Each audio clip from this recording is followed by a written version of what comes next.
En France, la dépénalisation du cannabis est un sujet qui revient régulièrement sur le tapis. Aujourd'hui, les personnes surprises en train de fumer du cannabis sont punies d'une amende de 300 €.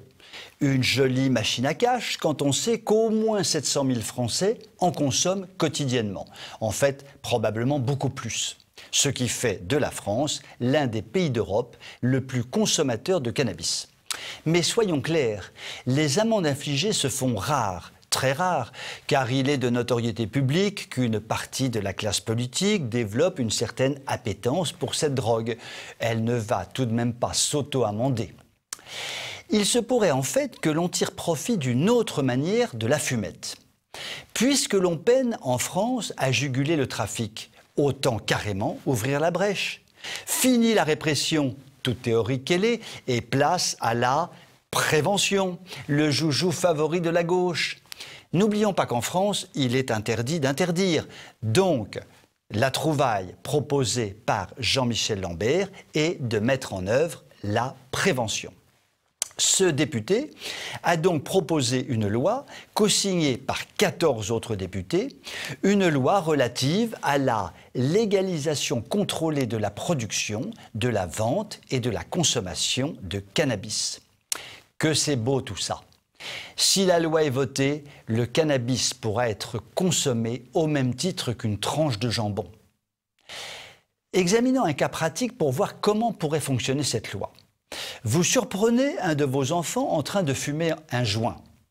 Vous lui expliquez que cela est désormais autorisé par la loi. « Formidable !» répond l'enfant. « Je ne me droguerai plus, c'est promis puisque c'est autorisé. » Et il rajoute qu'il en parlera à son ami Kevin, qui ne s'est jamais drogué et qui n'aura évidemment plus jamais envie de le faire puisque c'est autorisé.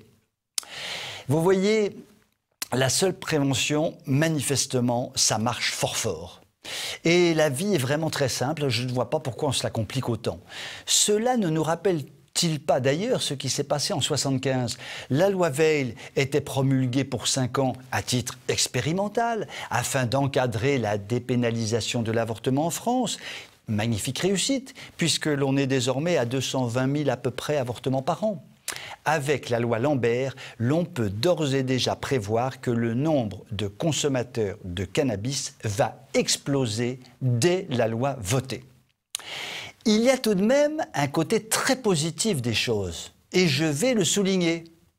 Qui dit augmentation du nombre de drogués, dit aussi augmentation du nombre d'emplois. Il fallait y penser, et un groupe d'experts, merci à lui, l'a osé. D'après ses calculs, la légalisation du cannabis permettra la création de 80 000 emplois, ainsi que des recettes évaluées à 2 milliards d'euros. L'argent n'a décidément pas d'odeur, enfin plutôt si, l'odeur du chanvre. Il faut dire que ce texte est plutôt bien pensé. Il propose de créer une société d'exploitation du cannabis, avec une loi qui permettra de contrôler la production, la vente et la consommation de cannabis. Superbe organisation.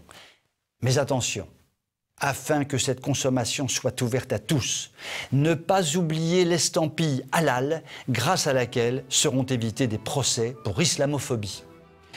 Vous pouvez m'écrire si vous le voulez. À très bientôt.